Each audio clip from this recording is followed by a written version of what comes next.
The Angry Chicken is a production of Amove TV. Bookmark amove.tv for more gaming and esports shows. The Angry Chicken is directly supported by listeners like you via patreon.com/TAC. And if you would like to see a live recording of The Angry Chicken, come on out to CreateCon in Orlando this July. Tickets and info over at createconvention.net.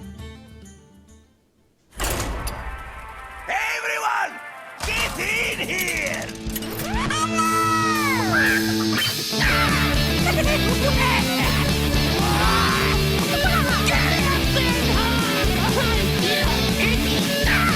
Ready for action!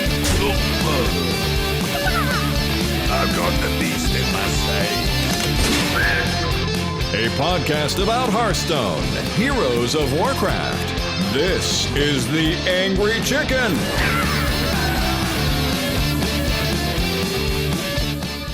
Greetings and welcome back, everyone. This is the Angry Chicken Brawl for Cloneball, which is not easy to say in rapid succession. I'm Garrett Weinzerl. I'm sitting here with Willie Dills Gregory and Jocelyn Moffat, and honestly, we're all just sitting here trying not to leave and go watch the Warcraft film, because it came out today in the U.S. Finally, we get it last. Sad faces. Yeah, bunch of jerks over in Europe and China and pirates on the internet getting to see it before us. They're all telling us how we should feel about it too, right? They are. Which But I saw it on Tuesday. I was going to say, how do we feel about it, Dills? We feel good, man. We feel real good. I loved it. I had a blast. Thank you again to Brandon who hooked it up. I went out and met with him and their Warcraft meetup group, and yeah, it was awesome. Saw it 3D IMAX. The 3D I thought was really well done. So if you're someone who doesn't normally like 3D, sometimes it's just because the movie doesn't do it well. They actually did a good job. Everything visual is amazing. Just go see the movie. I'm not going to give you any spoilers.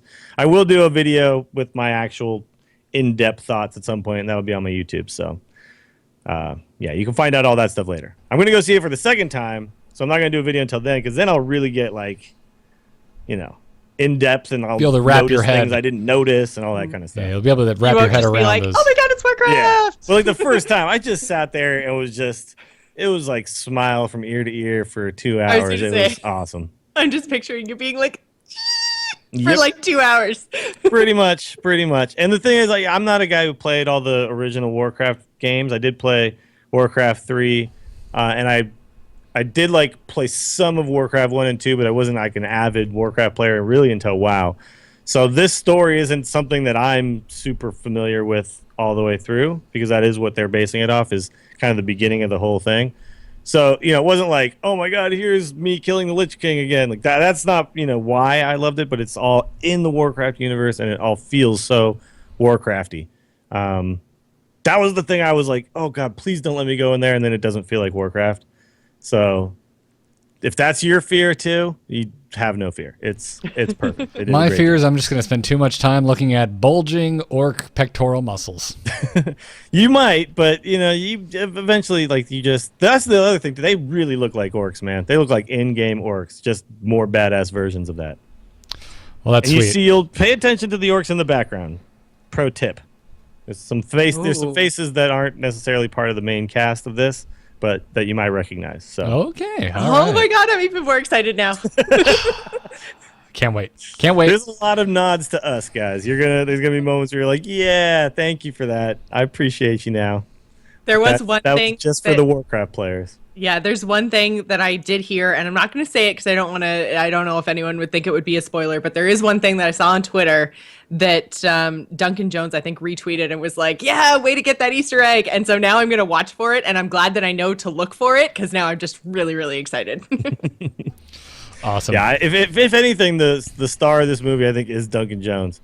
His direction was amazing. You know, some of the people who didn't like things I've seen were crapping on almost everything, but almost all the reviews said Duncan Jones did an amazing job with the direction of this movie, and he totally did. Well, he's a damn fine director. I mean, he's already racked up his accolades for his previous films, so that this proves he can do more than like a guy alone on a moon. Like this, he can do Jake Gyllenhaal on a train too. Thank you very much. So he could do a big fantasy movie, a big scope, huge battle scenes. He can do all that stuff too. well, you go, sir. I can't wait to go see it Saturday. I'm getting together with 4 of my other friends. We've all been friends since the early WoW days. We've talked about this movie forever, and we cannot wait to go and see it. So I'm looking forward to that, and I'm sure I'll record something next week, possibly with Jocelyn. Maybe we'll get Dills in here. Who knows?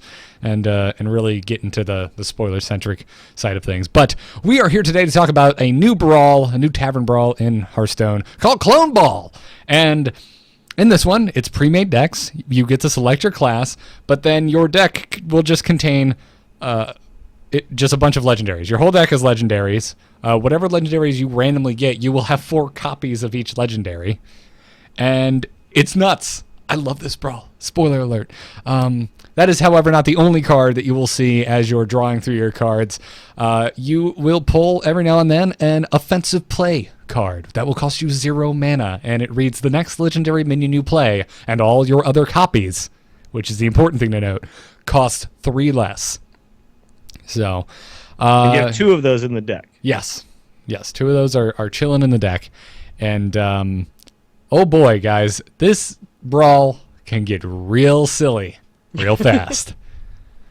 Yeah, I didn't like it at first, but I played through it a bunch more to get the packs on my other accounts, and I liked it much more after I had some games that actually had a little back and forth and decisions to be made. Because the first few games I played, it was just one guy got awesome legendaries and the other guy didn't, and that was it. So it was turn 3 or 4. Okay, I concede. You got Dr. Boom and I got Nat Pagel. Cool. Fun game. But then I had some games that were really interesting where I had won a game where the other guy had Boom, but I had Yasharaj, and then I pulled another Yasharaj with my, so there was some cool interaction to be had. It just wasn't like you're gonna get some games that are just like, oh, okay, never mind, just move on to the next one. Yeah. Oh, absolutely. My first game, I thought I was doomed. I got a bunch of Captain Greenskins, and I was playing Mage, and I was like, oh, this is great. But still ended up winning. That was my very first game. Nice. It just ended up getting enough out on the board. I've had some really fun games as well. I saw a lot of people conceding when Dr. Boom was thrown on the board. Sure. And I don't necessarily think that's the right play, everyone, because as Dills, as you just said, you beat a guy with Dr. Boom, and I've lost to people with Dr. Boom. I beat one against people with Dr. Boom in this brawl. I think it's fine. Just calm down. Enjoy it, because, oh my God, things can get so weird. I had a guy play like 3 Nat like the Darkfisher against me. And one of the turns I didn't get to draw a card. I'm like, there's 3 of them. I had 3 50% chances to draw a card, and I didn't get one. Come on. So things just get super wacky. 12.5% that's going to happen. So 1 out of 8. Yep. So, that'll happen. And one thing to note. So if there's things to note about this, it is 4 copies of, I believe, 7 legendaries, and then 2 offensive plays. Right. So 28 cards and then 2 offensive plays, and you can stack the offensive plays if you have both of them in your hand. So you can make your next legendary cost 6 less, yeah. and all of copies of that. So I actually had a game where I had Mal'Ganis for 3, and I played 3 Mal'Ganises that game, all for 3 mana each. Yeah, it was pretty gross. That's really mean. My meanest was I ended up getting Illidan out on turn 3, and then just Illidan on top of Illidan on top of Illidan, and that was just like, all right, I'm out. Turns out Illidan's good for 3 mana, huh? He is really. Who would have thought that discounting him by 3 was all it took to make that card good. Now, if they did this brawl without this offensive play card, would it be interesting or fun at all, or do you think that's the wrinkle that actually makes this work? I think it would be absolutely terrible. Just terrible. Because I know, I got, I guess, who did I get? I got Deathwing, but the new one. So Deathwing, Deathlord. And then I got 2 old gods. I think it was Yasharaj and Yogg-Saron, who is practically useless. And if I didn't have some way to discount those 10 mana cards, I would just be sitting there till I just doing died. Nothing. Yeah, exactly. Powering until the end. I think that's really the key, is that if this is how it's going to be and it's random, even the early game legendaries are generally bad. Although Millhouse would be amazing in this one because there's no spells, right? So there's no real Mukla drawback. is also awesome. I lucked into a handful of Muklas on my very first turn, and I just had like 3 5/5s on the board turn 1. Yep. Hell yeah. Yeah. Millhouse and Mukla, if you get a bunch in your opening hand, are pretty disgusting. Yeah, but the thing is that there's so many of these late game legendaries that are actually good that you really have to have. You have to have something like this, some sort of mechanic to push things out and make there be some back and forth. So I think they did a really good job with this offensive play card. It really did. It added a wrinkle. It added some strategy where I had to figure out which legendary I was going to put it on. I was planning my turns ahead. Like, well, if I do it on this on turn, if I coin this and then I play this guy for 3 mana, I'll get to do another one next turn. And you actually had things to do.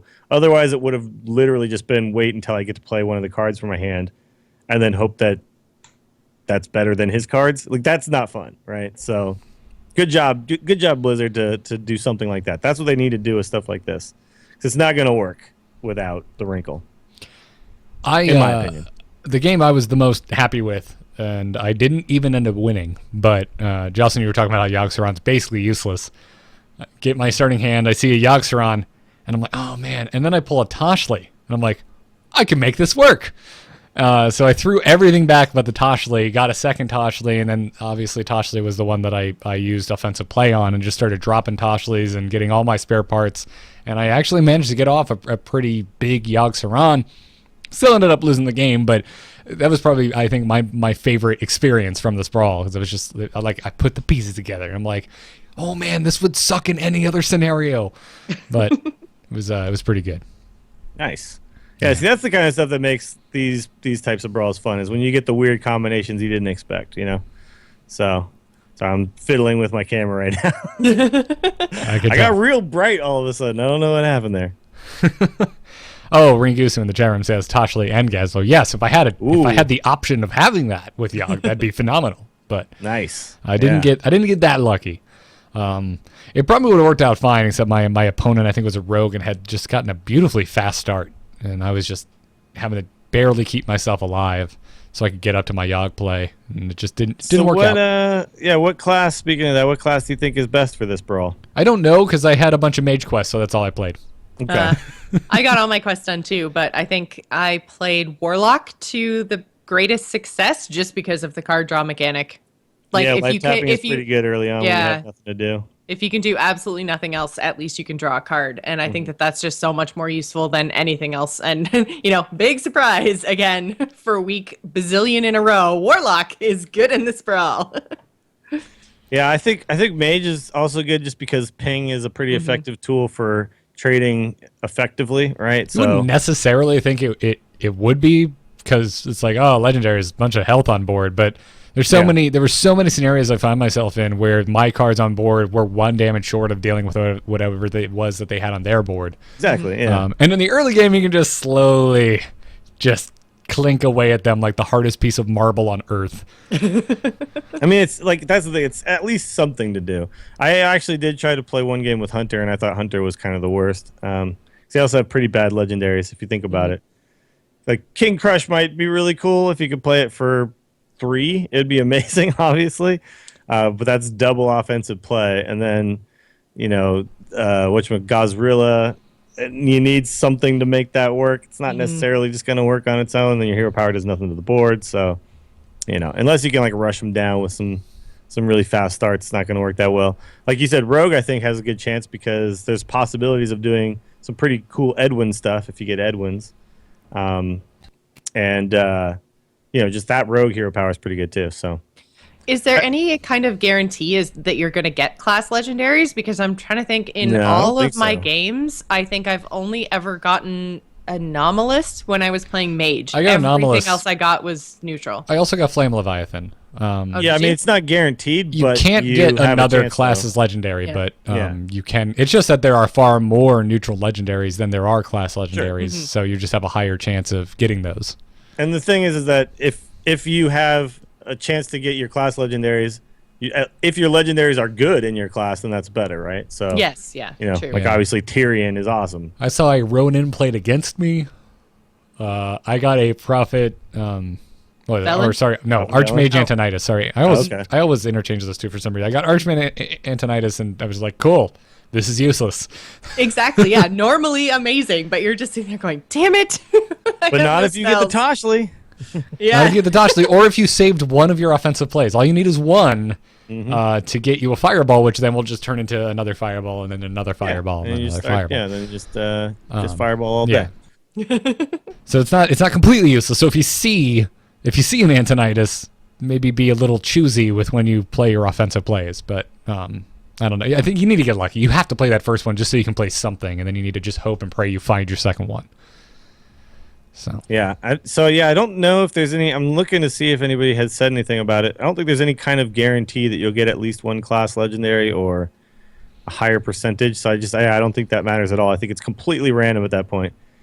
It just rolls you 7 legendaries out of the available legendaries you can get based on what you picked. It certainly seems like it's equal opportunity for all legendaries. Yeah. So although I got it what felt like a lot of what's the 6/6 that gives you a random card on the board and then gives you like the turkey thing, the turkey whatever. You know what I'm talking about? It's the free card that you got for going for being in the beta. Mechatork? Yeah. I saw a lot of guns. Oh, the awesome invention. I saw so much ETC. It was crazy. Yeah. Which, when you're playing multiple ETCs, then you're just rocking every turn. That's awesome. I was throwing up the horns all day long. Yeah, I saw a ton of Mechatork and a ton of ETC. It certainly seemed like it was dialed in those cards' favor, but yeah. I'm sure there's just variants, but it just felt like, why did I see Gelbin Mechatork in 3 straight games? That seems high. Yeah. I think I've seen ETC 4 times now, and it was 2 games in a row yesterday. Yeah, I got a bunch of Tink Masters personally. I think I saw Tink Master in 3 of my games. Also, Mechatork, those inventions are not that awesome. No, they're really not. When you turn yourself into a chicken, not that great. Yeah, man, it's I never had a Mechatork, but I saw countless of them from my opponent, and they seem to always work against them every single time. It's like, oh, okay, thank you for turning your 6/6 into a chicken. Oh, thanks for giving my minions an attack buff. Oh, hey, thank you for healing me for 6. It was very weird. I lucked out in my Mechatork RNG. Now, if only I hadn't used that up, because I would much have preferred that luck to go towards my ladder games on knives from Knife Juggler, because I got onto ladder today, and I didn't have a single knife go where I wanted it to. Really? Yeah, that's the problem with that card, man. It's no matter where it goes, like I said on the show, no matter where it goes, someone's pissed. 100% chance to make one of the 2 pplayers angry. Yep. That's what it should say on the card. Instead of, hit a random minion, it says 100% chance to piss someone off. Yeah. So I used up all my luck on the Mechatorks. And I think this brawl, though, did kind of prove something that's interesting. Because, people always talk about legendaries and how disappointed they were they didn't get legendaries in packs. And everybody just wants legendaries all the time. Legendary this, legendary that. I need legendaries. Legendaries aren't the end-all be-all of Hearthstone, and they don't make for the funnest games ever. This wasn't nearly my favorite brawl ever. Like, we've had much better brawls, I think. While it was fun, I enjoyed it. To me, I think there's more fun to be had with all the non-legendary cards and all the things and interactions and play back and forth that you get. So, I hope people kind of, when you play a brawl like this, kind of realize, playing with all legendaries, it's not the jam. It's fun for a little bit, but this would get boring so fast. I wouldn't mind seeing a version of this where it's not 4 copies, so you have more legendaries and more potential. Just everybody has all legendaries? Yeah, just more potential for absurdity. Yeah, exactly. Like, I did have fun playing my 30 legendaries deck on Wild Ladder, because it's just absurd and stupid and whatever, and eventually, the other guy starts to realize what's happening. And, that kind of stuff is fun. But yeah, this was just kind of I enjoyed it, but I think the legs ran out quick. Like I think I eventually got to the point where I was like, cool, seen it, did it, back to the ladder. I think as far as in the pantheon of Tavern Brawls, we have got where you just pick a class and you get a completely random deck, or some in the case where you don't even pick a class, you just get a random deck. Basically the 2 different Crossroad Brawls I'm talking about. This is my favorite, hands down. Because Crossroads has been repeated multiple times now. I am fine if I never see it again, and this is the one that gets repeated as far as just random decks, because I had a lot more fun with this. I could see that. I don't disagree with that for sure. I think the totally random decks, it's just, that's not that interesting because it was something we already could do, you know? And no, we can't anymore. Yeah, I know. Yeah. Actually, somebody made a tool, by the way, that allows you to do this. I know. I need to like search. I need to keep a log of all these crazy things I find. But yeah, somebody did make a pure random tool again, and a sealed thing that uses your. I think I talked about this at some point, but a sealed thing that uses your actual collection. I distinctly remember you talking about that. Tempo doesn't Tempo Storm have No, that? Tempo Storms doesn't. They just use as if you have every card. Oh, But okay. this guy Yeah, you so can, because in Hearthpwn you can put in your collection, your actual collection, and then it'll only use that. So Yeah. But yeah, people are still coming up with all kinds of crazy little fun side tools. So, but you know, it's like I want Blizzard to take all those and go, these are good. Let's put them in the game, similar to what World of Warcraft did for a long time. Everyone in, water is fine. Just Yeah. million buttons on the front of Or that. an API where people can just plug it into the game itself, Yes. and you can go in there and download an add-on, and then the game does it for you. I would Imagine love that. It would be amazing. That'd be totally cool. So, anyways, Jocelyn, what would you give Cloneball? 1 Yogg out of 4 Deathwings. Okay, I don't know if that's bad or good. I'm gonna assume it's bad. That's how I feel about this brawl. I don't know if it's bad or good. Yeah. I'm with you. Dills, how about you? Yeah, I earned this 20 minutes of my stream time kind of wasted, but not really. I earned some packs. I give this 3 classic packs, 1 for each of my accounts. Well, I give it 4 Ragnaroses out of 4. What I Nice. wish I had in my deck. I'm glad somebody really enjoyed it though, because I do think it's kind of funny. Like we don't all share the same affection for each of these Tavern Brawls, but it's cool that they give you a different one every time, and they kind of hit different people's funny bones differently. You know, some people really enjoyed the last one, and I was like, okay, whatever. Some people hated it, and I was like, well, it's not that terrible. So you know, they're a little polarizing sometimes, is what people actually think of them. But they're really doing a great job of just giving us something brand new every single time, and that's kind of impressive, to be honest. Yeah, well, I've been digging it. Also, we just hit 1 year of Tavern Brawls, by the way. It's the 1 year wow. anniversary of Tavern Brawl.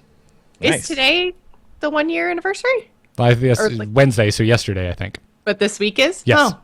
Yep. Because the chat room saying next week, so. Oh, is it next week? I thought it was 1 year today. Oh, whatever. Close enough. We've had a year of Tavern Brawl, which is crazy. It is. It is Yeah. pretty nuts.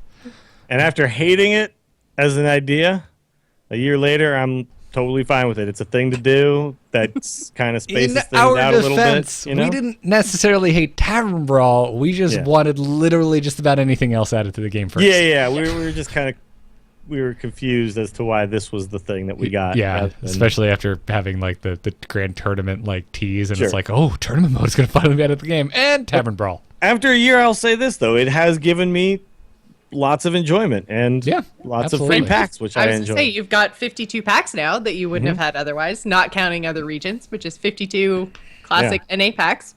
That's 150 packs over all 3 regions. Yeah. It feels Thank you, Blizzard. extremely pure to the Hearthstone experience. It is to the point now where I'm surprised we ever had a Hearthstone without a Tavern Brawl.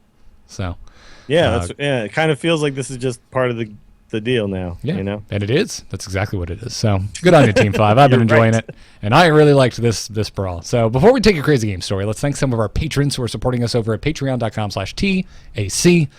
They are responsible for us doing these extra episodes each week for the Tavern Brawl. This episode, thank you to Mitchell T, Chemical Crash, Ryan R, Matt O, James G, Chaos 5061, Lauren V, and Mark B.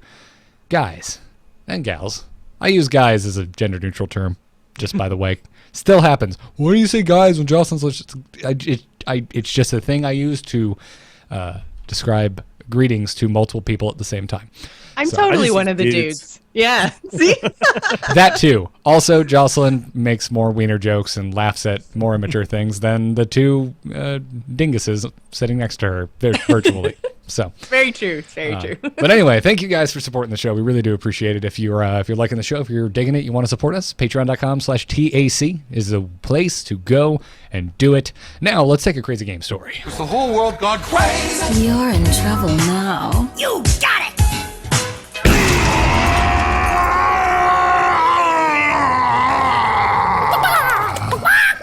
You can send your crazy game stories to tacpodcast@gmail.com. The one for this Brawl episode comes to us from Bill, and he writes, "Ahoy! The coop!" Nice. I like that. I like it too. The coop is what we should start referring to our chat room as. Yes. Yeah. Oh, I love it. I think that's congratulations, guys. You are now collectively known as the coop. Anyway, Bill writes, so I've been wanting to write in for a while, but kept putting it off. After the match I just had, though, I can put it off no longer. I'll try to be as accurate as possible, but the following brawl became so convoluted that I'm sure I'll get some things out of order, and I hope Dills will forgive me. But because of this, the math may not always check out. The major events, though, are accurate. So, All right, Detective Dills, just put your gum lace shoe up on your desk and chill. This is going to be like me watching the Warcraft movie. I'm just going to let it happen. Just let it happen. Anyway, he says the game started off simply enough. My priest playing against his warrior, though I was disappointed in my starting hand, which included no offensive plays and a lore walker Cho. While Cho is usually just useless in this brawl, I also had a Nexus champion Sarad, so he actually had the potential to become very detrimental indeed. We both passed our first 2 turns, and I drew an offensive play on my next turn and put out Sarad, unnecessarily healing myself to generate a spell. He then played an offensive play and Sarad. Dear me. On my next turn, I went face because I actually wanted him to start generating spells. Then coined out an offensive play Sylvanas and inspired another spell. He then played 2 more Sarads. I killed one of them and my Sylvanas, then healed her for another spell. He inspired generating 2 spells for his hand. At this point, it all gets muddled. But soon after, he had a hand of 8 cards, 4 or 5 of which were spells. At this point, Cho decided to come out to play, and everything broke down. From then on, it was a balancing act between the two of us to control the board, mill the other player, and not mill ourselves. Thanks to Cho, offensive plays and legendary minions were flying back and forth. It all finally ended when he could stand it no more, freezing all my minions with a Frost Nova, attacking Cho for 2 damage, then casting Bane of Doom to kill him and summon a Wrath Guard. I had a Ragnaros on board, and he had a 12 health, a Toad, and that Wrath Guard. I love that, a Toad. He went on his way to capitalize the T, though, so he's giving that Toad the respect it deserves. He said, I sent him a well played before playing a final offensive play, another Rag for 2 mana, and a Starfire on his Wrathguard, dealing 5 damage to his hero and leaving him with only 1 minion. My first Rag killed his Toad, and the second Rag attacked the only remaining target and dropped him to -1 health. Huzzah! Dude! What are the chances they both have Sarad and there's a Cho? Yeah, I did have a Cho in one of my games, and the chat room really wanted me to just play the Cho and he played Chos, and I had my offensive plays. And I was like, well, I guess I could never play these. And everyone in chat was like, no, fill his hand up with offensive plays. I was like, that's a terrible idea. It is a terrible idea. There's no way that's correct. I had a game with Cho, and I played him immediately because I'm like, all right, you want to play that offensive play so badly? Give it to me. And all it did was stall the game like crazy because neither of us wanted to play offensive plays. Yeah, that's kind of what happened. But I just waited, and then eventually was able to get stuff on the board and kill the Chos, and then I did win the game. But I guess these 2 guys just both said, F it, let's go. And we started playing their spells, trying to fill up the other guy's hand, which is always it's just too tempting to start doing stuff like that, even though it's usually not correct, right? It's like, oh, I can mill him, let's do it. And then you start doing it, and the next thing you know, everything goes insane. So it's like people fall in love with milling stuff, and it's fun, but just be careful. Mill agree. Carefully, people. Mill responsibly. If you're going to mill responsibly. Mill responsibly. Thank you, Gary. So that's going to do it for this episode. Bill, man, I bestow this honor upon you. You had the best game of this brawl. I challenge anyone else to one up you because this is absurd and wonderful. Thank you for sharing your story with us. That's gonna do it for this Tavern Brawl episode of the Angry Chicken. Thanks again to our patrons over at patreon.com/TAC who are supporting us. If you like the Angry Chicken Brawl, leave us a review on iTunes. We'd appreciate it. No new reviews this week, so if you're listening to it and haven't left a review yet, go ahead and do so. Check us out on amove.tv or on Twitter at TAC Podcast. Catch us live this upcoming Tuesday at 4 p.m. Eastern on twitch.tv/amovetv for the next TAC Prime. Looking forward to it. Dills, how about you? Where can folks find you? You can check me out on Twitter. I am at Willie Dills. You can check out my stream, twitch.tv/WillieDillsSF. Just added a new fun thing there, and we're going to be kind of beta testing it over this weekend and for the next foreseeable future. But if people are interested, it's called the bounty system. There's a little button at the bottom. You can push that. And for now, what I'm using it as is a way for you to get me to play a deck of yours, because in the past, people would ask me to play their deck and test it. It wasn't really a good way to handle that. So this will actually help us facilitate that. So if that's something that interests you, you can come check it out on my stream. And also check out the YouTube channel, youtube.com/WillieDillsSF. There will be a Warcraft review going up probably by Saturday at the latest. I want to get it up as soon as I can. So Awesome. yeah, good stuff. Jocelyn, how about yourself? Best place is to follow me over on Twitter, which is at Joss Plays, which is the same as my Twitch channel, twitch.tv/Joss Plays.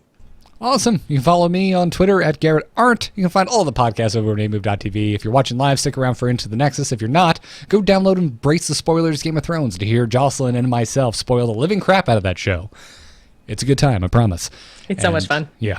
Other than that, check out my solo show, The Angry Nerd, and I'll leave you with that. Everyone, have a good weekend. Go see the Warcraft movie. I cannot wait. But until next we meet, job's done. Job's done. Job's done.